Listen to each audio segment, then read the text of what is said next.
الحمد لله وكفى وسلام على عباده الذين اصطفى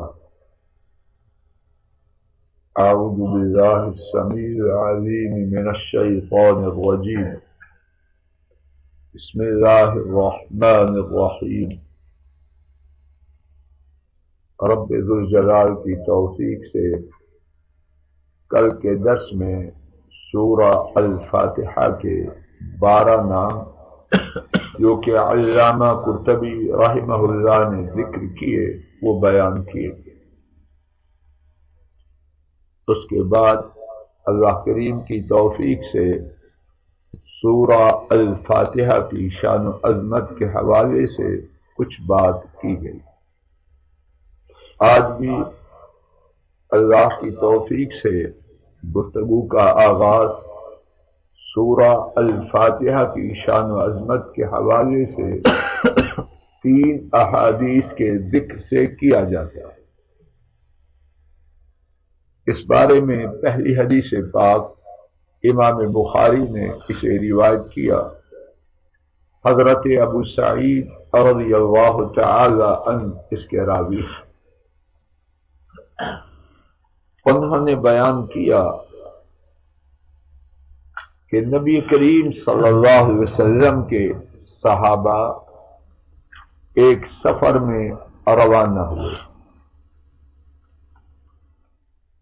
عرب کے قبیلوں میں سے ایک قبیلہ کے ہاں اترے، ان سے مہمانی طلب کی، انہیں ان کی مہمانی سے انکار کیا۔ اسی قبیلے کا سردار ڈسا گیا، کسی مودی چیز نے اسے ڈنگ مارا۔ انہوں نے اس کی شفا یابی کے لیے بہت کوشش کی لیکن کارگر نہ ہوئی۔ ان میں سے کچھ نے کہا یہ لوگ جو ہمارے ہاں آئے ہیں ان کے پاس اگر تم جاؤ تو شاید ان کے پاس کوئی ایسی چیز ہو جس سے ہمارے سردار کو شفا یابی مل جائے۔ ان کے پاس آئے اور کہنے لگے اے گرو، ہمارا سردار اسے ڈسا گیا ہے، ہم نے اس کے لیے ہر ممکن کوشش کی ہے لیکن کچھ نفع نہیں ہوا۔ کیا تم میں سے کسی کے پاس کچھ ہے، یعنی اس کے علاج کے لیے کوئی چیز ہے؟ ان میں سے بعض نے کہا ہاں، واللہ، اللہ کی قسم، بلا شبہ میں اسے دم کروں گا، لیکن اللہ کی قسم ہم نے تم سے مہمانی طلب کی لیکن تم نے ہماری مہمانی نہ کی۔ اب میں بغیر معاوضہ مقرر کیے تمہارے سردار کو دم نہ کروں۔ معاملہ طے پایا کہ بکریوں کا ایک ریوڑ دم کرنے والے کو دیا جائے۔ اس نے دم کرنا شروع کیا، الحمدللہ رب العالمین۔ اور بعض روایات میں ہے کہ اس صحابی نے 7 مرتبہ سورہ الفاتحہ پڑھی اور ہر بار دم کرتا گیا، پھونکتا گیا۔ ایسے ہوا جیسے سردار رسے میں بندھا ہوا تھا وہ کھلتا گیا، اٹھا اور چلنا شروع کر دیا۔ ایسے چلا جیسے اس سے پہلے اسے کسی قسم کی کوئی درد نہ تھی۔ اس قبیلے والوں نے اپنے عہد کو پورا کیا، جو بات طے کی تھی انہیں دے دی۔ اب اس گروہ حضرات صحابہ کے اس گروہ اس جماعت نے کیسے تقسیم کرو؟ جس نے دم کیا تھا وہ کہنے لگا نہیں، یہاں تک کہ ہم نبی کریم صلی اللہ علیہ وسلم کی خدمت میں حاضر ہو جائیں، ان سے ماجرا بیان کریں، پھر آپ جو فیصلہ کریں اس پر عمل کریں۔ اللہ اکبر، یہ ہے نبی پاک صلی اللہ علیہ وسلم کے تابعدار۔ رسول کریم صلی اللہ علیہ وسلم کی خدمت میں پہنچے، ماجرا بیان کیا، حضرت صلی اللہ علیہ وسلم نے دم کرنے والے سے فرمایا وَمَا يُدْرِيكَ أَنَّهَا رُقْيَةٌ، تجھے کس نے بتلایا تھا کہ وہ دم ہے؟ پھر حضرت صلی اللہ علیہ وسلم نے ارشاد فرمایا تم نے درست کیا، اس کو تقسیم کرو اور میرا بھی اس میں حصہ رکھنا۔ اور نبی کریم صلی اللہ علیہ وسلم مسکر آئے۔ اس واقعہ میں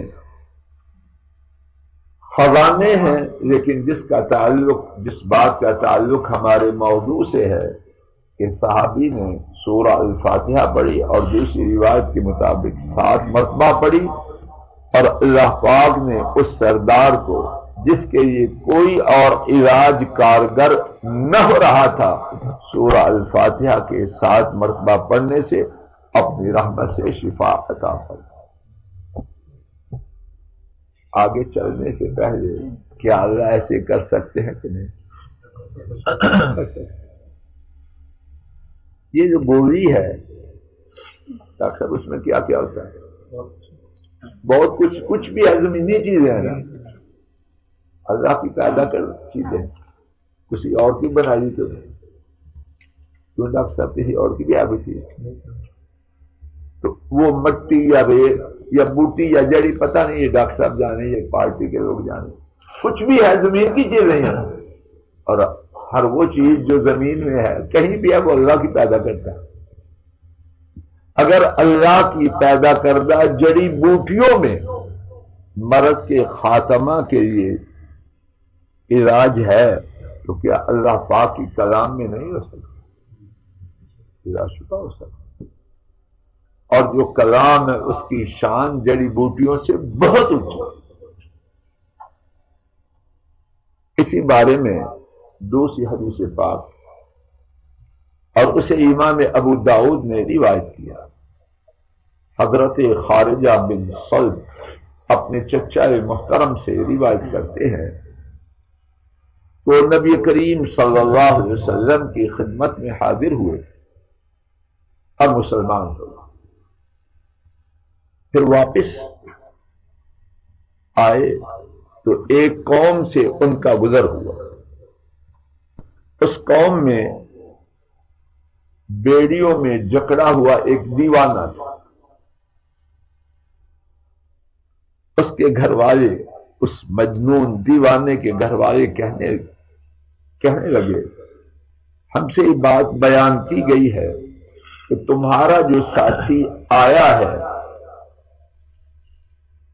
وہ خیر لایا، اور ساتھی سے مراد نبی کریم صلی اللہ علیہ وسلم، تو کیا تمہارے پاس کوئی ایسی چیز ہے کہ اس کا علاج کرو، اس کا مجنون؟ حضرت خارجہ کے چچا جو مسلمان ہو کے لوٹے تھے فرمانے لگے کہ میں نے سورہ الفاتحہ پڑھی، اور دوسری روایت میں ہے کہ 3 دن تک صبح سورہ الفاتحہ پڑھ کے اسے پھونک کرے، تو ایسے ہوا جیسے اسے رسوں سے کھولا گیا۔ انہوں نے جب ان کے مجنون کو اللہ پاک نے شفا دی تو 100 بکریاں اس دم کرنے والے مسلمان کو دی، تو وہ رسول کریم صلی اللہ علیہ وسلم کی خدمت میں حاضر ہوئے اور ان سے ماجرا بیان کیا آپ نے فرمایا حل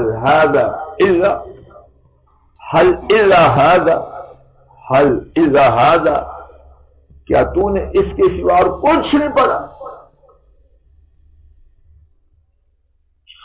ایک دوسری روایت میں آپ نے فرمایا حل قلت غیر هذا، کیا تو نے سورہ الفاتحہ کے سوا کچھ اور کہا؟ انہوں نے کیا نہیں۔ حضرت صلی اللہ علیہ وسلم نے فرمایا لے لو تو بکری لے لو، لوگ تو جھوٹ موٹ باطل دم کر کے لیتے ہیں، تو نے تو حق کے ساتھ دم کیا۔ اس حدیث پاک سے بھی یہ بات معلوم ہوئی کہ سورہ الفاتحہ میں اللہ کریم نے میری آپ سب سے تاکیدی التماس ہے اپنے گھروں میں جا کے یہ خبر عام کی۔ گھروں میں بیمار بچے، بوڑھے، خواتین، مرد ہوتے رہتے ہیں، تو اعتقاد کے ساتھ، یقین کے ساتھ اللہ پاک وہی ہے اور سورہ الفاتحہ بھی وہی ہے۔ نہ اللہ پاک میں تبدیلی ہے نہ سورہ الفاتحہ میں تبدیلی ہے، لیکن زمین والے ان میں تبدیلی ہے۔ تو یقین کے ساتھ پڑھیں تو انشاءاللہ اللہ کریم سے خیر ہو۔ اس کے ساتھ ایک اور بات بھی ہے، جنجوہ صاحب جی، اصل دم وہ ہے جو کتاب و سنت کے ساتھ، باقی دیسی ویسی باتیں made in India, made in فلاں شریف فلاں شریف فلاں شریف، ان کی کوئی حیثیت نہیں۔ اصل دم وہ ہے جو کتاب و سنت میں، اور یہ بات پہلی حدیث میں نے آپ کو صحیح بخاری کی اللہ کی توفیق سے سنائی، اور یہ حدیث سنن ابی داؤد کی، اور دونوں احادیث ثابت۔ سورہ الفاتحہ کے حوالے سے آج کے ہمارے درس کی تیسری حدیث پاک، امام مسلم نے اس حدیث کو روایت کیا، حضرت ابو ہریرہ رضی اللہ تعالی عنہ نبی کریم صلی اللہ علیہ وسلم سے روایت کرتے ہیں کہ آپ صلی اللہ علیہ وسلم نے فرمایا من صلی صلاۃ لم یقرأ فیہا بالقرآن فہی خداج ثلاثا غیر تمام۔ حضرت صلی اللہ علیہ وسلم نے فرمایا جو شخص نماز پڑھے اور اس میں ام القرآن نہ پڑھے، ام القرآن سے مراد، اور ہم نے کل کے سبق میں یہ پڑھا کہ سورہ الفاتحہ کے ناموں میں سے ایک نام ام القرآن، تو یہ نبی پاک صلی اللہ علیہ وسلم کی زبان مبارک سے ثابت ہے۔ حضرت صلی اللہ علیہ وسلم نے فرمایا جو شخص نماز پڑھے اور اس میں ام القرآن نہ پڑھے تو وہ نماز ناقص ہے۔ آپ نے یہ بات 3 مرتبہ فرمایا، وہ ناقص ہے، وہ ناقص ہے، اور غیر و تمام نامکمل۔ حضرت ابو ہریرہ رضی اللہ عنہ سے عرض کیا گیا انا نکون وراء الامام، بلا شبہ ہم امام کے پیچھے ہوتے ہیں۔ فقال اقرأ بها فی نفسک، ابو ہریرہ رضی اللہ تعالی عنہ نے فرمایا تو اپنے نفس میں پڑھو، امام کے پیچھے ہو تو کیا کرو، اپنے نفس میں پڑھو۔ اس بات کی طرف ہم اس کے بعد آئیں گے، ابھی ہم سبق پڑھ رہے ہیں سورہ الفاتحہ کی شان و عظمت کے حوالے۔ پھر حضرت ابو ہریرہ رضی اللہ تعالی عنہ نے فرمایا فإنی سمعت رسول اللہ صلی اللہ علیہ وسلم یقول قال اللہ تعالی قسمت الصلاة بینی وبین عبدی نصفین ولعبدی ما سأل۔ نبی کریم صلی اللہ علیہ وسلم نے فرمایا، اللہ تعالی نے فرمایا، اور وہ حدیث پاک جس میں اس طرح بیان کیا جائے، اللہ تعالی نے فرمایا اس کا نام ہوتا ہے حدیث قدسی۔ قرآن کریم، یہ بات سمجھ لیجیے، قرآن کریم کس کے فرامین ہے؟ جواب دیجیے۔ اللہ تعالیٰ۔ اور حدیث قدسی بھی کس کا فرمان ہے؟ دونوں میں فرق کیا ہے؟ یہ جبرائیل علیہ السلام لے کر اترے اور جو ہے وہ جو ہے اللہ تعالیٰ ویسے القاء کرتا ہے جی، اور کوئی فرق نہیں کیا؟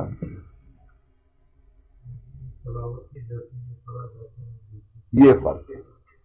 قرآن پاک کی نماز میں تلاوت کی جاتی ہے، حدیث قدسی کی نماز میں تلاوت نہیں کی جاتی، یہ فرق ہے جو محدثین نے حدیث قدسی اور قرآن کریم میں بیان کیا۔ حدیث قدسی اور باقی میں کیا فرق ہے؟ الفاظ نہیں ہوتے جو اللہ تعالیٰ کی طرف سے ہوتے ہیں اور باقی مفہوم ہوتے ہیں۔ ساری احادیث جو دین کی باتیں ہیں نبی پاک صلی اللہ علیہ وسلم اپنی طرف سے نہیں بیان کرتے۔ وَمَا يَنطِقُ عَنِ الْهَوَىٰ إِنْ هُوَ إِلَّا وَحْيٌ يُوحَىٰ۔ نبی کریم صلی اللہ علیہ وسلم اپنی خواہش سے نہیں بولتے، وحی آتی ہے تو بیان کرتا۔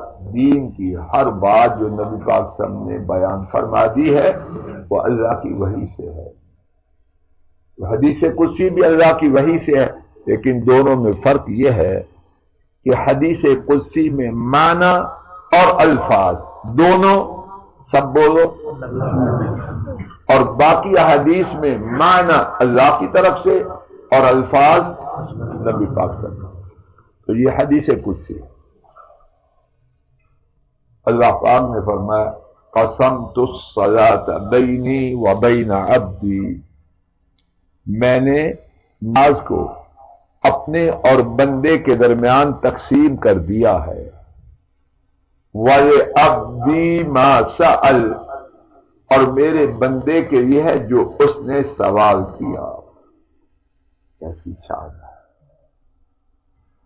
اب نماز جو اللہ پاک نے تقسیم کی ہے وہ کیا ہے، اور اللہ پاک کا حصہ کیا ہے اور بندے کا کیا ہے۔